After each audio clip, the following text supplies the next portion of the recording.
Hello everyone, আসসালামু আলাইকুম। কী অবস্থা সবার? আলহামদুলিল্লাহ, আমিও ভালো আছি। ওয়েলকাম করছি অ্যানাদার নিউ ব্লগে। অনেক দিন পরে ব্লগ আপলোড করতেছি, কারণ আমার গলার অবস্থা, ভয়েস টোন শুনে বুঝতেই পারছেন আমার গলার অবস্থা ভালো না। তার উপরে সংসারের ব্যস্ততার কারণে শ্যুট করা হয়ে ওঠে না। সো পিকনিক ছিল অফিসিয়াল গিয়াসের। সো ওখানে 3 দিনের জন্য আমরা পিকনিক ট্যুরে যাই। দেন ওখানে আমি আসলে শ্যুট করার সুযোগ পাই, কারণ তখন তো আসলে ফ্রি টাইম ছিল, বাবুদের টেক কেয়ারের ব্যাপারটা একটু কম ছিল, ওর আব্বুও ছিল। তাছাড়া দেখা যায় যে সবসময় আমার টেক কেয়ার করতে হয়, সংসারের ব্যস্ততা, ওদের পড়ালেখা করানো, ওভারঅল সব কিছু মিলিয়ে ফোন হাতেই নেওয়া হয় না। সো আসলে এই 1 বছরে একটা সময় এতটা ভালো যায় বলার বাহিরে। গত বছরও আলহামদুলিল্লাহ ভালো গেছিলো, এবারও আলহামদুলিল্লাহ ভালো গেছে। আর এটা ছিল দ্বিতীয় দিন, যেখানে বারবিকিউ পার্টি ছিল অফিসিয়াল অফিসারদের নিয়ে, এবং আমরা সাগরে রাতের বেলা ছিলাম। তারপর বারবিকিউ অ্যাটেন্ড করি। এরপর রুমে চলে আসি। রুমে এসে আপনাদেরকে জাস্ট এই ভিউটা দেখায়, এত সুন্দর একটা ভিউ, অন্যরকম একটা অনুভূতি। রাতের কক্সবাজার জাস্ট ওয়াও, এত ভালো লাগা কাজ করে এখানে আসলে। আর একদম ঠান্ডা নাই, বাতাসটা এত সুন্দর বাতাস। কক্সবাজার আসলে মনে হবে বসন্ত আইসা পড়ছে। শুকরিয়া আল্লাহর কাছে সবকিছুর জন্য। দেন আমরা আবার ফ্রেশ হয়ে আবার সি বিচে যাই। ওখানে একটু হাঁটাহাঁটি করি, একটু বসি কতক্ষণ।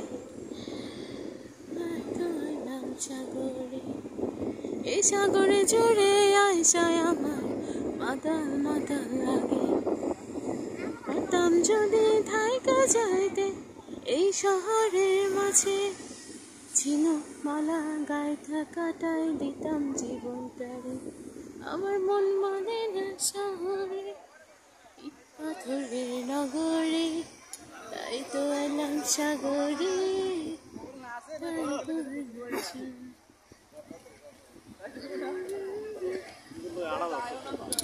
Joss combination. Oh my god.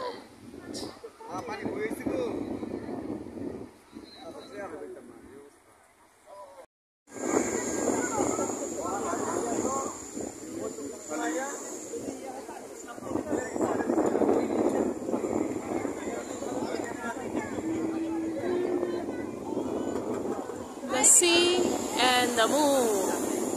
Joss combination. এর পরের দিন সকালবেলা আবারও আমরা যথারীতি সি বিচে যাই। দেন ওদেরকে ইচ্ছা মতো খেলতে দিই বাচ্চাদেরকে, এবং আমি ওদের খুব টেক কেয়ার করে রাখি, কারণ স্বাভাবিক ব্যাপার, এটা ওদের জন্য একটু রিস্কের ব্যাপার হয়ে যায়, যেহেতু ওখানে এখন জোয়ার চলতেছিল, তখন জোয়ার চলছিল।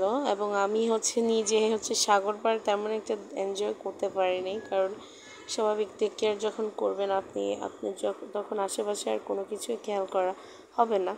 এই ভিডিও শ্যুটটা আমার হাজব্যান্ড করে দিচ্ছিল। ওকে আমি বলছিলাম যে তুমি একটা ছোটোখাটো ভিডিও শ্যুট করে দিও আমার, বাট ও আমার ভিডিও শ্যুট না করে এখানে মানুষজনের ভিডিও শ্যুট করতেছিল, ব্যাপার না। এরপর ও আমাকে বলতেছিল তোমাকে তো দেখাই যাচ্ছে না। আমি বললাম যে তুমি আমাকে দেখবা কোথা থেকে যদি তুমি আমাকে শ্যুটই না করো। এরপর গ্র্যান্ড ডিনার পার্টি ছিল, তার আগে সাংস্কৃতিক অনুষ্ঠান ছিল, অ্যান্ড ওখানে আমরা বালিশ খেলছিলাম সবাই মিলে, অফিসারদের বউরা, যেখানে প্রথম দফাতে আমি আউট হয়ে যাই।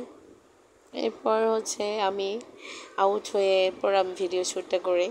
দেন আমি এখানে একজন আউট হয়ে যাওয়ার পরে তারপর এখানে ভিডিও শ্যুট আবার করি। এই যে খেলা চলছিল, দেন আরেকটা ভাবি আউট হয়।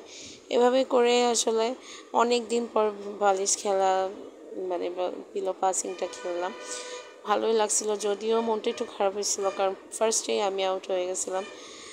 দেন সেকেন্ডে ওই লেখাপড়া ভাবিটা আউট হয়।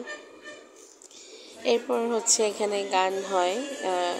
উনি হচ্ছে ডিজিএম, উনি অনেক সুন্দর চেষ্টা করছে গান করার জন্য, সো গানটা শুনতে পারেন।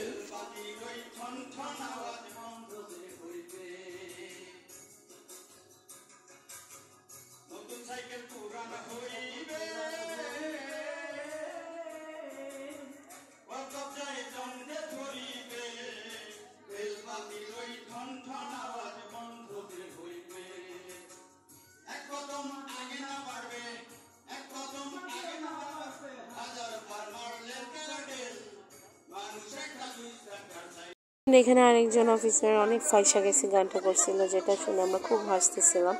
যাই হোক, আপনারা শুনে এনজয় করেন।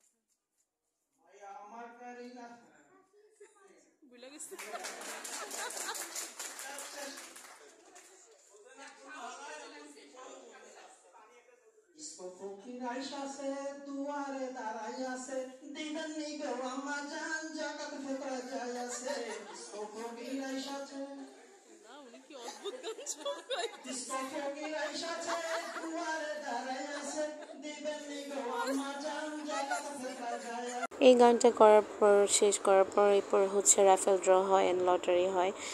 তারপর হচ্ছে বাচ্চাদের গিফট দেওয়া হয়, এবং আমার ছেলে ছোটোটাকে ফার্স্ট গিফট দিয়ে শুরু করে। এরপর একে একে অফিসারদের যারা ছোটো বাচ্চারা ছিল 0 থেকে 7 বছর তাদেরকে গিফট দেওয়া শুরু করে। দেন হচ্ছে সবাই গিফট দেয়, এরপর আমার ছেলে বড়টাকে গিফট দেয়।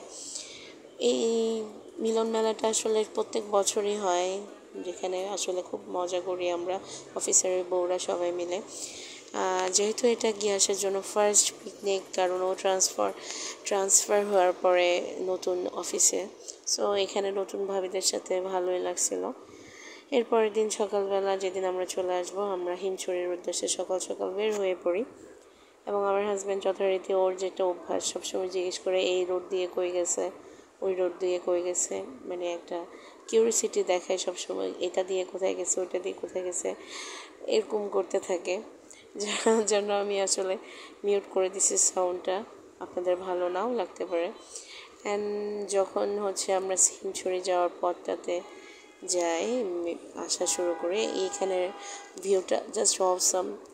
যেহেতু এর আগের দিন 14 তারিখ ছিল, ভ্যালেন্টাইন ডে ছিল, বেশ কিছু রেস্টুরেন্টে দেখলাম যে ভ্যালেন্টাইন ডে উপলক্ষে অনেক সুন্দর করে ডেকোরেট করা ছিল। এদিকে হচ্ছে একপাশে রাস্তা, মাঝখান দিয়ে বিল, এরপরে হচ্ছে সমুদ্র। দেখতে এত সুন্দর লাগতেছিল, আর পানিগুলো এত উঁচুতে আসতেছিল, মনে হচ্ছে এই যে ব্যারিকেডগুলো যদি না দিত, যখন হচ্ছে অতিরিক্ত পানি উঠে যায় জোয়ার ভাটা সময়, তখন আসলে পানি কিন্তু চলে আসে, অনেকখানি চলে আসে।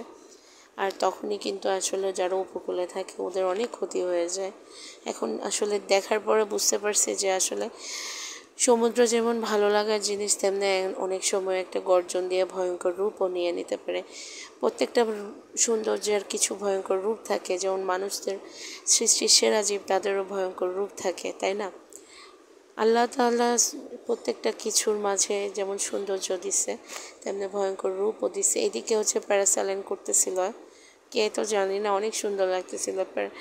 এরপর হচ্ছে এদিক দিয়ে এত সুন্দর ভিউ হচ্ছে, মানে নিতে চেষ্টা করছি, জানি না আমি কতটুকু নিতে পারছি, কারণ এত ঝাঁকড়ানি হচ্ছিল।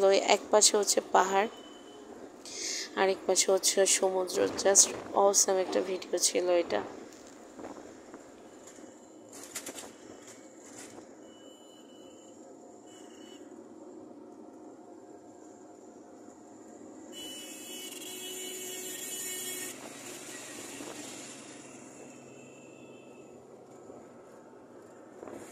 পাশে পাহাড়, এক পাশে হচ্ছে সমুদ্র, মাঝখান দিয়ে রাস্তা।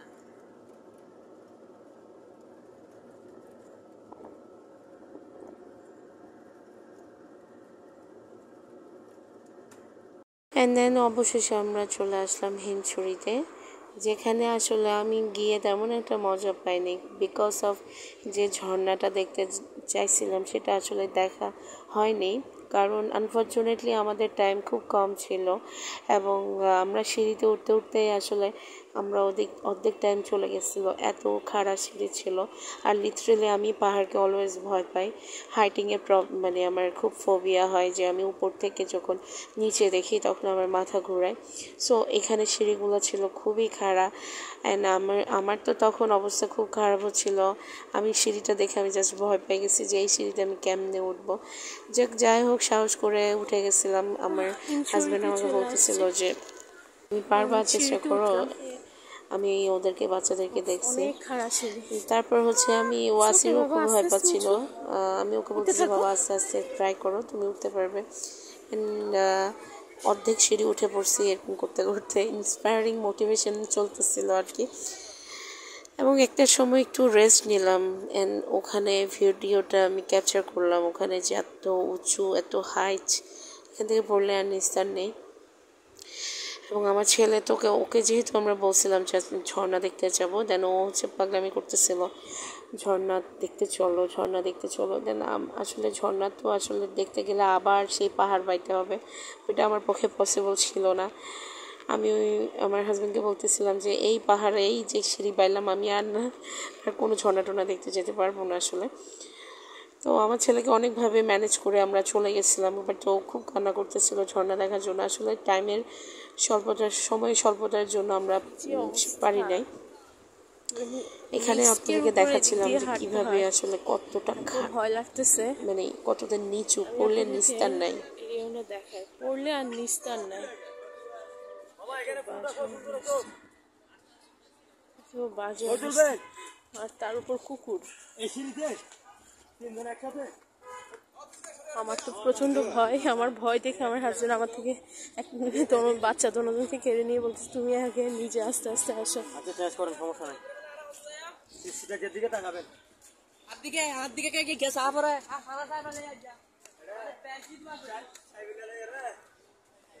এখানে মানে কি মিক্স ফ্রুটের দোকান আছে, অনেকে মিক্স ফ্রুট খাওয়াবে এখন। অ্যাডভেঞ্চার, ভয়ঙ্কর অ্যাডভেঞ্চার।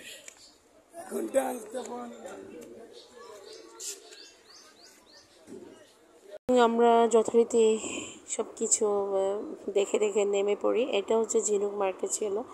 আমার ছেলে ছোটোটা যেখানেই যা কিছু দেখে তার জন্য বায়না করবে, বিশেষ করে খেলনার জন্য। ও এবার কান্না করতেছে, ওই যে বাবাকে ধরে খেলতে যাবে, খেলনা কিনবে। যাই হোক কিনছিল। পাশে যে সমুদ্রটা আছে ওইখানে আসছি, এত সুন্দর, কোলাহল কম।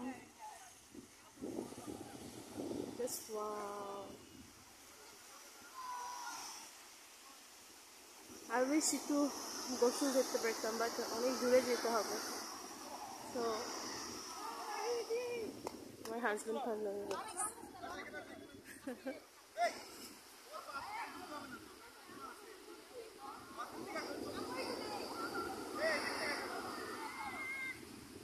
আচ্ছা ঠিক আছে, দ্যাটস ফর অল টুডে। ভালো লাগলে অবশ্যই লাইক কমেন্ট করে পাশে থাকবেন। আসসালামু আলাইকুম।